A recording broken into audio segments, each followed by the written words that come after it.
had a nice house, lived in like a, nice neighborhood. Then that shit happened, lost the house, lost all the cars, everything. Because if it wasn't for that, I wouldn't be sitting right here. So I felt like I was like, dude, holy you've came full circle. People were getting raided and they're saying like, yo, they're asking about you. So I'm like, I gotta get the here. Because they told me this is your last court date. You go to plead, you get 8 years. If you don't plead, you're going to trial. The minimum you'll get 15. What was the felony for?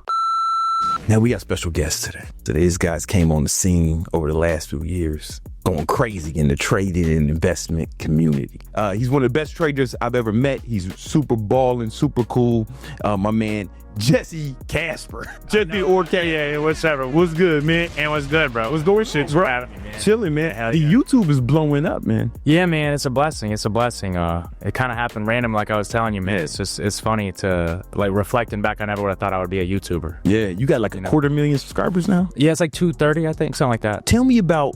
How'd you get into trading? Effectively, I got in just through crypto. So I got in, a bunch of my friends, well, really one group of my friends told me, like, you got to get into crypto. This is like 2016. Okay. Oh, shit. Yeah, back then. This dude's like racked up now. That's when Ty Lopez was pumping that shit hard. Yeah. Most people are just in from COVID, but I originally got in 2016. I put in like, it was like 20-something thousand, like low 20,000, turned out 380,000, right? Oh, shit. So then I'm like, I'm the shit. I'm a trader. Yeah. Got this shit. Yeah. Lost all of it. A lot of people, when they think trading, they think investing. And big difference. There's two different things. Way different, yeah. So like I thought I was a trader, but I was really like, you were just a lucky investor. You just did some money at the shit at the right time. Yeah, like it's funny. I was looking back at some of my memories and like the old pictures, and it was like I had a notebook and I was like writing out what crypto was and shit. Yeah. And I remember I was thinking, like I was starting to tell everybody, like, yeah, I'm a trader. How much money did you put in? 20. It was like 20-something thousand. 20 grand. It was like 20 and some change. It was like one 20,000 deposit, and then I had like a couple extra thousand that I'd got, because the way I got into it is I got some crypto for something, and I was like, I might as well buy some. This is back when you had to buy on local Bitcoin. You ever know what that was? I wasn't buying Bitcoin back in it. The first time I bought Bitcoin was Coinbase. I think it was 2017. Yeah. Coinbase was just on the scene too. Yeah. So to buy like large amounts without triggering certain warnings, and we'll get to that later. Yeah. So I bought it in that context. I was trying to stay, but local Bitcoin is essentially you went online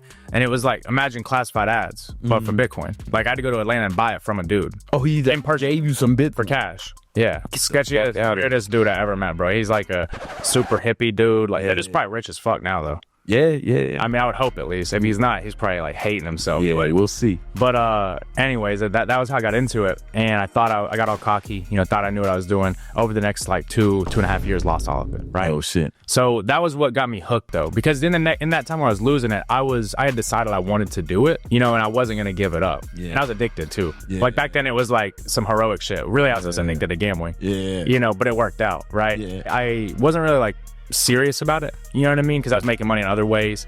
Got into it in 2020 again and actually took it serious this time. So 2020. Yeah. So I was like, man, everybody's making this money. I didn't even get the bottom of COVID either. So then I was like, FOMO. I'm like, dude, how are your friends who weren't involved in this do better than you? And you done fucked up a bunch of money trying to learn this. Yeah. I decided I was going to take it serious. I bought a Discord, like an education community, right? And whenever I was in that community, I was ahead of people because I had already went through all the psychological trauma. What were you trading at this time? You were trading crypto? Crypto futures, though. Crypto. Okay. Yeah. It's like leverage. Yeah. No.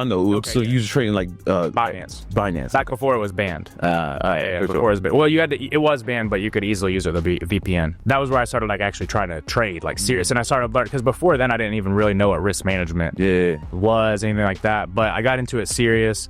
I'd already went through a lot of the issues, so I started doing good. Like I was way ahead of all these new people that were like, how long did it take you to get good? I mean, if you want to be technical, 5 years, but really like 1 year being serious. It was mainly 2016 to like 2018. I was off and on just being like stupid, right? Like that was where I was trying to trade, but I was trading with no leverage. So I was trying to trade like the bear market, which I thought it was like going to keep going up. So I tried to buy these altcoins, right? Yeah. And even in that time, like there was like the ICO boom of like 2017 where like kind of like how meme coins are now, but less crazy. So I would hit enough to like keep me afloat. Right. Then like chop it away, and then finally like just blew it all, right? And then I was putting in my own money too at the time. So whenever I started taking this serious in 2020, by 2021 I was doing really good. I was desensitized to losing money. I had committed myself like, okay, now that you actually know, and I was surrounded, I think another big part of it is I was surrounded with people who were actually making a lot of money. Yeah. So I thought it was real now. I don't talk about it a lot. I feel like people people think it's cap because I'm good at so many things. Right? I know how that sounds. I just don't know how to say it. But like I've been trading since like 2020. During COVID, I was in Manhattan and it was locked down. Yeah. Right. So there was nothing to do. I was like, all right, let me learn how to trade. You know, I spent a lot of time trading. I did pretty well my first year. I'm like one of the few people I know who was profitable the first year. Most people just lose. But it's again, like you were winning at other points. Yeah, that's a big deal. You know, because the thing is, bro, when it comes down to it, there's winners and there's losers. Like just being honest. And like everybody at one point, I feel like was a loser. I was a loser at one point. And like I would have probably lost at most things, and if I got lucky enough to win in the short term, I would have lost in the long term. Yeah. But once you get to the point where you're used to winning and you just have that mentality, you understand, okay, I'm not going to be good at first. There's going to be risk. I might lose money. I don't really care. You detach yourself from all the importance, right? Yeah. But when you're coming from zero, it's like, this is my ticket. It's like anything. Once you put a level of importance on something, like if you assign something like this has to work, when does it ever work? Yeah.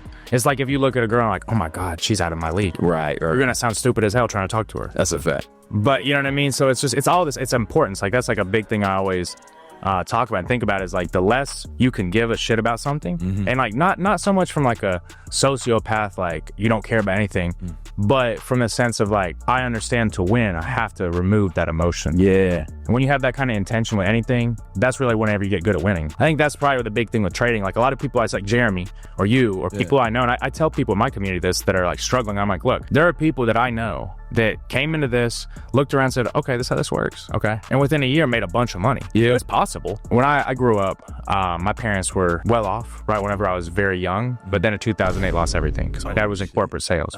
We weren't rich by any means. It was like middle class, upper middle class. Okay. Had a nice house, lived in like a, nice neighborhood. Then that shit happened, lost the house, lost all the cars, everything. Shit. Yeah, because they were over leveraged too. Like they weren't in a good position to have anything bad happen. Moved to another area that wasn't the best area. My mom had to get a job too because she didn't have to work most of my life. And at this point, I was like 12. I started smoking weed at the neighbors, these older kids. Kind of crazy looking back. These motherfuckers, like, why are they smoking weed with an 11-year-old neighbor?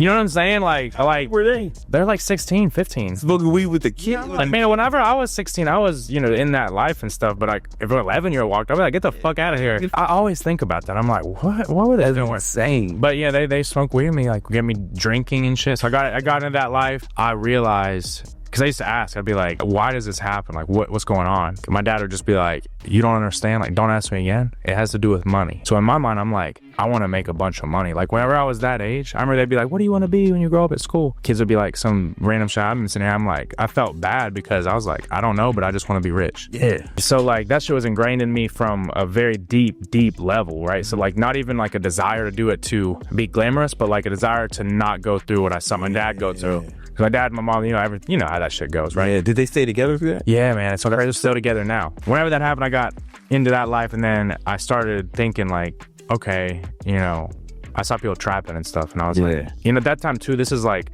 that shit was like really glamorized. What year was it? 2010. And at that point, I started like, I had kids that I used to box with, so I boxed for like 7 years. And I boxed at the only boxing gym was for the projects. So I went to the city, and like they would pick me up from the Boys and Girls Club because my parents worked. I'd go there, they'd pick me up, and I would go to the city. And this is like more in the city, and I went to a school that was more in the country. So like these kids were like paying tax-ass weed prices. They didn't have no good weed. Right. And when I was in the city, I was boxing with like a bunch of older kids. They were all like, it's the projects. Like all of them were trapping. Yeah. At the gym, in the car, and the older kids. Yeah. So I would get weed from that, and then I would go and sell it for like way higher. So that was immediately like, I was like, oh, yeah, I can smoke weed for free and maybe make a little bit. And to save like a long journey from there, that escalated like crazy, okay? It's throughout high school. I was getting in trouble in high school. I was balling in high school, bro. And like I was going to Cali making trips. I was like 16. And then that all escalated, right? I moved to Cali when I turned 18 because I wanted to get legit. I wanted to get out. Like I also got hooked on like drugs and shit. Pills, like Xanaxes, partying and shit. So I was like, I got to get out of here. I went to Cali, started my own weed company, like a farm, like legit. But essentially I did that for a while and was legit. And then I had a daughter there. So I was like, I don't want to be out here with my daughter. Because like there's all sorts of fucked up shit that happens in that game. Like you get robbed. Yeah. If you got to grow and everybody knows you're the dude, then people get robbed, people get killed for that shit. So I was like, I had a kid in the house. So I was like, I don't want to do this no more. Not out here. Like a year before that was when I got rich off crypto. So you made like a few $100,000. Yeah, and I'm like, I'm the man. You know what I mean? I got it. Like I'm rich. I'm a trader now. I don't have to do this shit no more. So I thought I'm gonna move home. I'm gonna be able to trade. I can get out of the game. That's why I would say getting caught was the best thing that ever happened to me. Because if it wasn't for that, I wouldn't be sitting right here. Like I wouldn't have made any of the amount of I ended up losing everything that I made in that game, which I'll get to in a second. Yeah. But I make way more fucking money now. Essentially, I moved back home, but you're not really ever out of the game, man. And that it's like a power addiction. And you're the dude. You're going to the fast money. Yeah. It's funny. I'll show you a picture of my old self, bro. Like I'd be wearing like the Bape hoodie with the big ass Cuban chain, bust down AP, Balenciaga shoes, complete different vibe. It's like I look at it, I'm like, who was this kid, dude? I was a complete different person, man. So I was like going to the clubs. I was the dude, you know, going like shutting the club down like 30 deep, all that. So I was addicted to that. So I came home, tried to say I was not gonna be in it, got out of it for a while, right? But then got back into it, got into some trouble, and I was losing all my money in crypto, right? So when I got into trouble, I was like, all right, motherfucker, you say you're gonna come home and get out. You've now came home, fucked up your money, gotten into trouble again. Like, what are you doing? So then I was like, I'm gonna get into sales. My dad was into sales. I might get out of this shit, get into sales. So I literally went from doing all that to being a door-to-door appointment setter for a solar company. Oh shit. Yeah. And I was like, this shit's easy, because I was slick with it. Like, I mean, at first it was kind of hard. Yeah. But then I started like making up a new pitch. I had the slickest pitch, man. It's funny. Like they had this dumbass pitch. It was like, hey, have you heard about the solar energy initiative? Like it's door slam. I went and bought a construction vest and a clipboard. Oh. And I bought a construction hat, and I would go and I would knock on the door, and I'd step back and look at the house, and people would be like, what the fuck's this dude doing? They're gonna open the door. Yeah. So they'd open the door, and I'd be like, how you doing? You the homeowner? And they're like, yeah, I am. Like, because that was a qualifying rush. Right. I'm like, okay. Yeah, I'm just taking a look. We got some trucks in the neighborhood doing some surveys going around, seeing we got some houses eligible for this program. What are you paying power per month? But like, dude, it worked crazy, because people are like, they're hooked. It's curiosity. So then I started crushing it with that, ascended up, became a closer, was like the top 3 closers in the whole company, the whole like nation for a long time. And then I became a sales manager, ended up quitting, and started my own solar company. But then I failed. I mean, we did good for a little while, but then it failed, right? I mean, that's a lot of businesses, right? Then I said, and at this time also too, my child and I split up. So I felt like I was like, dude, holy fuck, you've came full circle from all this shit. You made a bunch of money, lost it all. So you made money and lost it a bunch of times at this point. Yeah, I've gone from 7 figures to broke once before, and from 6 figures to broke once before that. Oh shit. Yeah.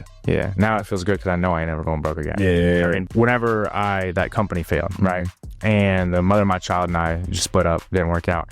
And at that point, I'm like, damn, you done fucked up. You done fucked up your family. I was like, you piece of shit. Like, I was depressed. Yeah. How old was your daughter at this time? Yeah, no, it was like early 2019. So now I was like, I'm going full back into the game. So I said, fuck everything. I'm going full in. That's where shit got really crazy. And I went into that like till like right around like early 2020. And then there was like a lot of stuff going on. I caught a big case, we'll say. There was emotion. So, and then there was like rumors and shit of people, there was things happening, like where people were saying like, people were getting raided, and then they're saying like, yo, they're asking about you. So I'm like, I got to get the fuck out of here. I went back to Cali. So this is like early 2020. This is when I went like full into trading. So I bought into that. It was crazy, bro. I remember there was actually a guy in the Cali plug. He's like a big trapper. Okay. In Cali, right? Yeah. Super like famous in that world. And I saw on his Snapchat an ad for a Discord about trading. And I'm like, bro, this is like godsend shit. My idea, I was going to buy exotic cars and rent them. What a fucking dumbass business will. You know what I mean? Like, I was just finding anything that I thought I could do to get out of it. Essentially, I was like, okay, I got this Discord, I joined it. That's where I really started to take trading serious. And that's where we kind of get to that part of the story earlier. I started taking trading serious. But as I was getting into trading and taking it serious, come 2021, after all this shit's been like dead for a while, and I thought I was good, raid. Oh. And then they raided 26 other people, or 25, so 26 total. They went and found you in Cali? Yeah. So but they wanted the feds to pick it up, but the feds looked at the case and were like, it's not strong enough. We don't want to. Yeah, the feds. That's where my life saved. Oh, I'd been done. I'd be in prison right now for sure. Yeah. It's like kind of like Young Thug's thing. The feds didn't pick up Young Thugs either. Here we go, right? But when that happened, I lost everything in multitudes of ways, as you can imagine what was happening, right? I had to stay in Cali jail. Jail or prison? Jail. Okay, man. Yeah. So it was Riverside County. It's not a friendly, jail. Like, it's not a good county to go to jail in. Yeah, the best jail I've been in, man, I think Austin, Texas has a nice jail. You know what I'm saying? I'm not a big fan of any New York jails. You know, and then really central bookings is like probably one of my least favorite places on earth. They labeled me as a fugitive from justice because I was out of state. So then I had to go to like a high security unit. But it was almost comical because when I went in there, they were like it was a bunch of gang members. Yeah. But it was like so funny that I was in there that they didn't even fuck with me. They were more like, what the fuck is this dude doing? Yeah. They're like, thought it was funny, you know? Yeah. But they were cool as fuck, man. I always joke, like, people are like, man, I bet that'd be so sketchy. I'm like, bro, they were like the nicest people ever. How long did you stay in there? 40 days. Oh, shit. Yeah. So like 40 days of waiting and I never knew when I was going to come back. But anyways, came home. I hired one lawyer and basically fought the case for quite a long time with him, and then ended up firing him because he was just full of fucking bullshit. Like, he literally filed like 2 motions the entire time and told me he filed more motions.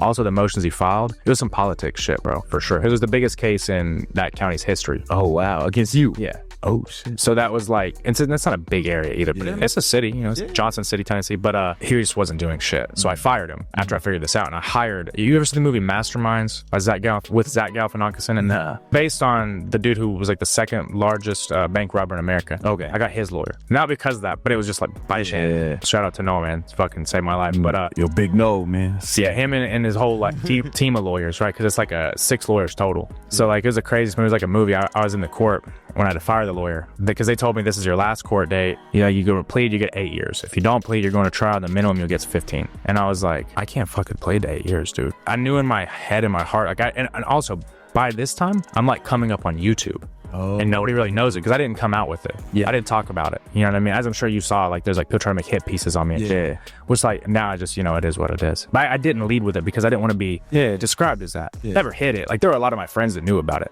All the people in the Playbit community, which is the Discord, everybody knew about it because when that happened, I was a coach. They're like, damn, free Casper. You know what I mean? It's like a whole movement. Best thing ever happened to getting caught. Essentially, I had to go in the court and they were like, this is your last date before you go to trial. And on that day, I had to go in front of the judge, like when they, you know, it's your turn, they stand up. Yeah. In the middle of everyone talking, I say, excuse me, Your Honor. And then they look at you, they're like, what did you just fucking say? Yeah. And I was like, I have to make it known to the court that I'm relieving Mr. Bowen and my counsel. Oh. And everyone's like, bro, people start like moving. But it's like some movies, people are like moving books, like, you know, like the murmuring. It was literally like that. And they're like, what the fuck? And then the judge looks at me and like smiles, almost like, it's like, okay, who's representing you? And at that moment, like all 6 lawyers stand up and they're like, oh, well, Jake, behind you. Yeah, they're in the like the seats. Yeah. They're like, we'll take it from here. Yeah, they're like, we'll take it from here, Your Honor. They walk up and they like start opening their suitcases. Yeah. And the judge looked at me and was like, okay. And it was like almost like a form of respect. Yeah. Because she used to be a big criminal defense lawyer. Oh. I think she's like, he's not fucking playing. Yeah. Like he's a psycho. Because like that was a crazy move. You know, like to me, as like 8 years and 15, in my head, the same thing with a death sentence. Fuck that shit. Yeah. There's a death sentence, you know?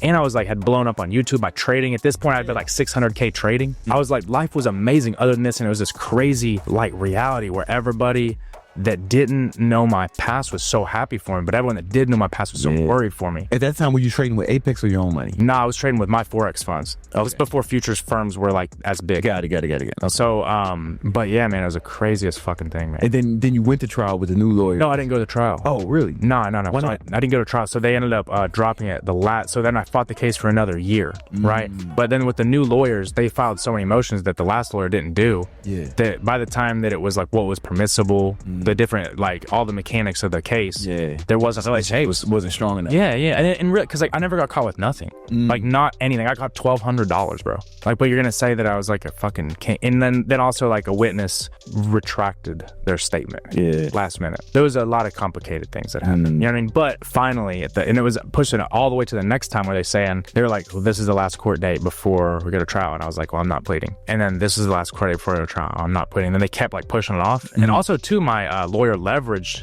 like my business and my success to them. They're like, look, like this guy isn't like just out here like some, you know, he ain't gonna be out here like causing problems. He doesn't even live here anymore. Yeah. Like he's not gonna be. And then like he was like trying to negotiate with them, kept playing that card, kept playing like we'll pay any fines. They didn't even like want to do any crazy fines. Yeah, eventually got to the point they filed like 27 motions, and there was so much evidence it was either suppressed or not admissible, or a witness that was not credible, inconsistencies in one thing they said, because then they would interview them. Because like really when a lawyer goes to work for you, very few things they actually can't do. That's one thing I learned, is it's really just how much do you pay your lawyer, and how much do they actually care. Because there's almost always something in a case that's that complex. Almost always. So he found that something, and then I still got a felony. And I got 6 years probation. Oh, really? Yeah, but I mean, dude, What was the felony for? cocaine possession with intent to resell, or conspiracy to possess and resell. So you couldn't vote? Nah. Yeah. Nah. You know, every time when people ask me, man, who you vote for? I was like, man, I can't vote, man. Oh, you got a county? No, I just say. Oh shit. And they say, why you can't vote? I was like, man, felonies. And then I don't tell them what. It's just like a little fun thing I've been doing ever since I turned 18. That's funny. That's funny as fuck, bro. That's funny.